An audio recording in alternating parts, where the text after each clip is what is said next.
most people think my job is pure nightmare fuel. I used to disagree with them. I work as a cell tower technician. You've probably seen videos on YouTube of some guy climbing to the top of a metal tower in the middle of a huge empty nothing. That's me. It's about the best job you can get where I live, without a high school diploma, and the only real source of entertainment to boot. As a perpetual screw-up with an appetite for adrenaline, I was basically a star candidate. Really, the only two requirements are a basic level of physical conditioning and a complete lack of fear, both of which I have. Or at least I thought I did. 2 weeks ago, the company I work for, who shall remain unnamed lest the corporate overlords find this post, sent me out to a job site about 50 miles out of town.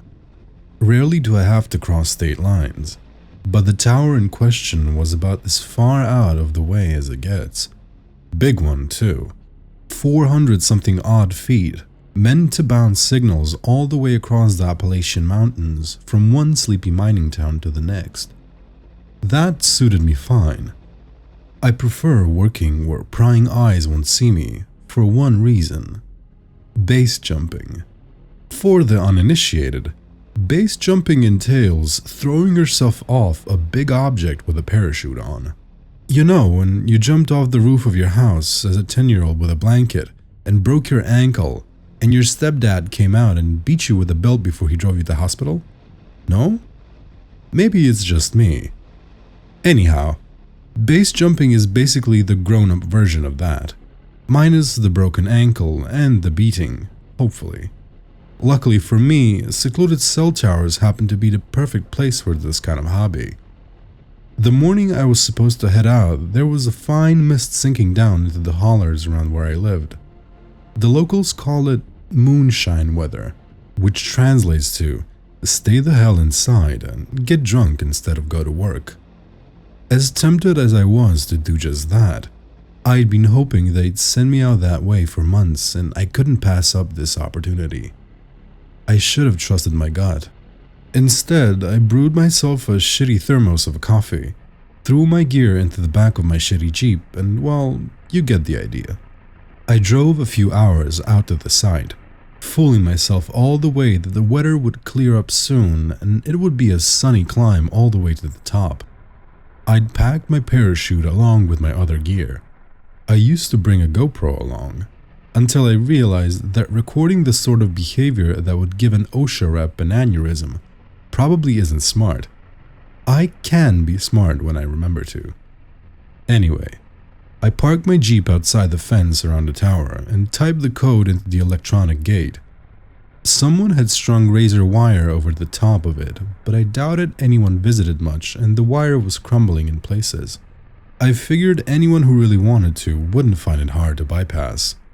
My suspicions were confirmed as I drove past the tiny maintenance shed sitting on the corner of the lot and found every inch of the corrugated metal covered in graffiti. I admired it as I opened the padlock and retrieved one of the bulbs from inside. The work order said this tower needed an aircraft warning light replaced. You know, those blinking red lights that let you know there's a giant tower out there in the dark. I took one from a dusty shelf and tucked it into my rucksack, threw on my climbing rig, checked my chute one last time, and started the climb. The start of a climb is always boring. One hand over the other, rung by rung. You're almost impatient, waiting for that thrill that comes with dangling hundreds of feet above the earth. Or at least I was. But you have to pace yourself. A fall from 30 feet can be just as fatal as a fall from 400. And if I was going to go out, I knew which one I'd rather take. Most of the time, you'll see tower climbers clipping a carabiner to each rung to fasten themselves in place as they go. I don't bother with that, unless it's a windy day. It wasn't. In fact, the air seemed unnaturally still as I climbed. If I were a wiser man, I might have paid more attention to the prickle at the back of my neck, or the sense of foreboding in my gut. But as you've probably guessed, I am not. So I didn't. Instead, I chalked it up to coffee jitters and doubled my pace. Probably just needed to take a leak. Have you ever pissed off a 400-foot tall object? It's just as awesome as it sounds.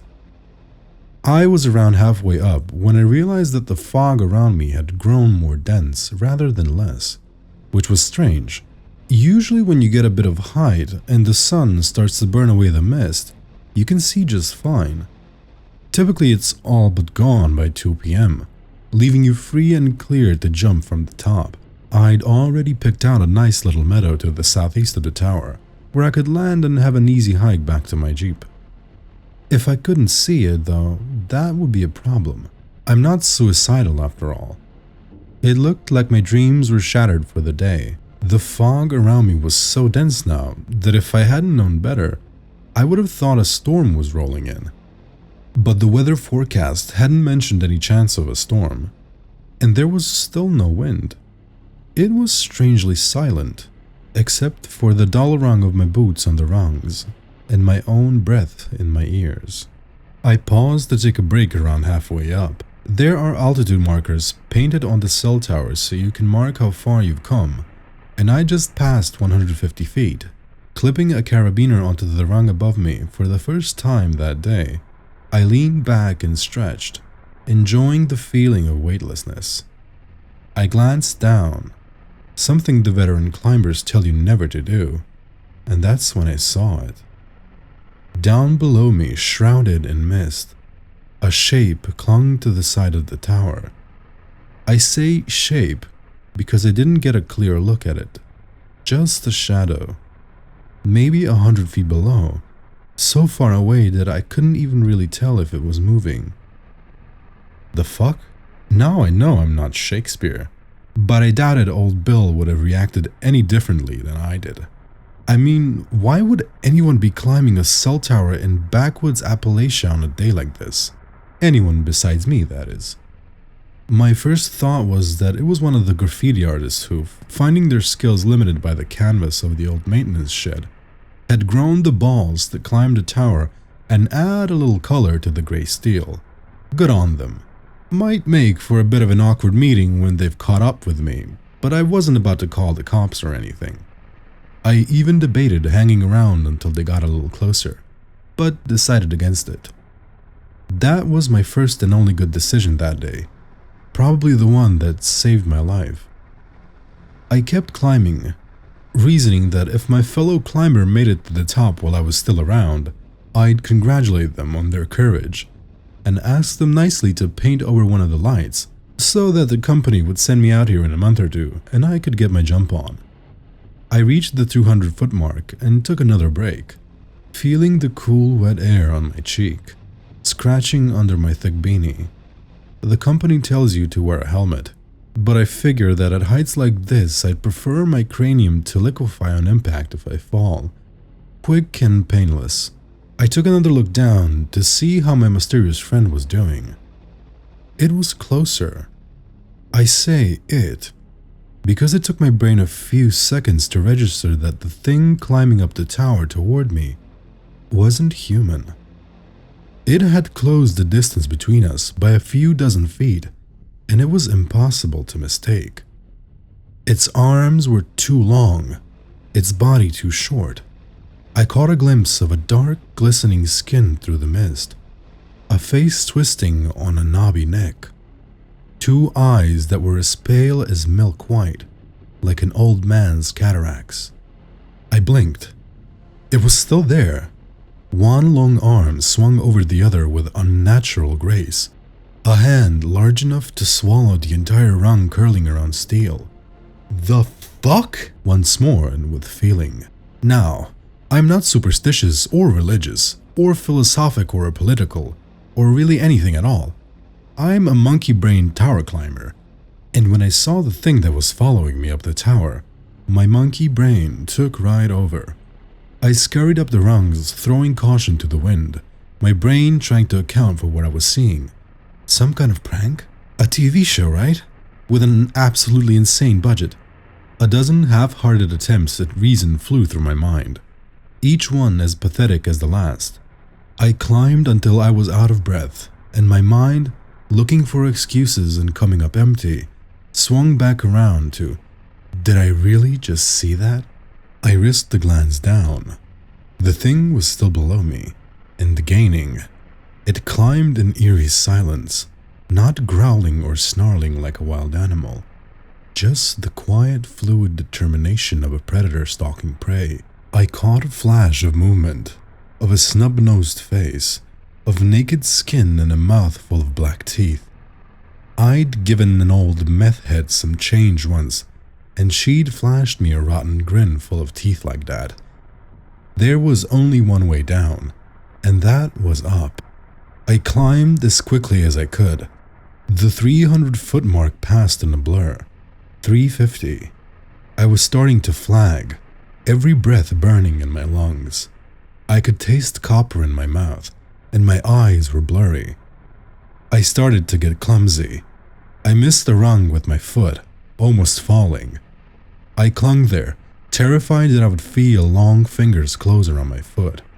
I kicked the rungs once, then managed to get my boots back in place and kept going. I reached the tower's uppermost platform. The trapdoor was locked, secured by a padlock. Of course it was locked. I tore a glove off with my teeth and let it spiral away, fumbling in my pocket for the key. Nothing. My entire body was seizing with fear. The piss that I'd been saving for the top of the tower was running down my leg. I unhooked the hammer on my tool belt and bashed the padlock. It came open, bouncing off my arm. I shoved open the door and hauled myself through, landing on the small platform at the top like a trout from a creek. Through the grates, I could see the thing right below me. It opened its mouth, jaw cracking to reveal a mouth that was too wide. Inside that mouth was another mouth and another and another. I screamed. Well, I did my best with whatever air was left in my lungs. It sounded more like a whimper or a sob. I stood with my back to the top of the tower, watching as it moved half hidden below me. I slung one leg over the railing at the edge of the platform and checked the straps of my parachute. The sky was gray in every direction, nothing but endless mind-numbing gray. Looking back, I feel as though I should have at least had some idea of where the sun was, but there was nothing, just an endless field of twilight. I couldn't tell which direction I was facing, or where the meadow I'd planned to land in could be. I'd be jumping blind into the fog. No idea of where I was headed, or even how close I was to Earth. It was insane. It was my only option. As the creature lifted one glistening arm over the edge of the tower, ready to haul itself up after and grab me, I threw myself off. Normally, this is where I'd let out a whoop, revel in the feeling of the wind on my face, the weightlessness. This time I fell in silence, eyes full of freezing tears as the cold wind scored my skin and hair. I had a pair of goggles slung around my neck to shield my face, but I'd forgotten to put them on. I seized the ripcord and pulled for all I was worth. There was a reassuring snap of nylon against air, followed by a bow-loosening tug, and my feet kicked out in front of me. Thankfully, instinct took over, giving my overtaxed brain a break. I glanced up over my shoulder, wind whistling in my ears, but I could see no sign of the creature above me. I hauled on the steering lines, straining to see any sign of the ground below. There was nothing. A few long moments passed. Then I caught sight of a tree spearing through the mist. Another followed. Then another. And then I was sailing between them, branches slapping my face, battering my arms and legs. I flew free of the trees and straight into the side of a fence at the base of the tower. Razor wires slashed my hands as I struck the top of the fence with enough force to knock the wind out of me. I fell backward, landing in the dirt, shredded nylon billowing down to cover my face. I struggled free from the remains of my chute and unbuckled the pack, leaving it all in a heap by the fence. I limped for the Jeep. Above, I could see no sign of the creature. I hauled the door open and started the engine, praying that the faulty spark plug I'd been meaning to replace for months would do me this one last solid. The engine sputtered to life. Something flew overhead. A blur.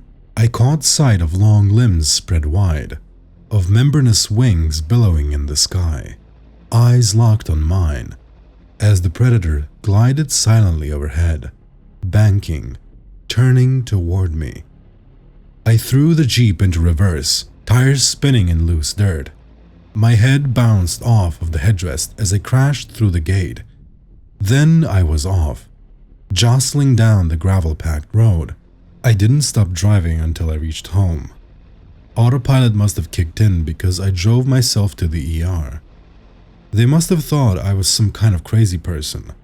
Eyes wide, pants soaked with piss. They had to peel my fingers from my bloody steering wheel before they could get me inside. It's been 2 weeks now, and the stitches across my arms and hands are only just healing. I'll have the scars for the rest of my life. I'm writing this with the doors locked, and my stepdad's old 12-gauge leaned against the desk next to me. I should get a dog, maybe 2. The mist is back, and somehow the mountains just don't seem as safe as they used to. The screen of my phone just lit up. A text from the company. Another job. Another site. I don't think I'll answer.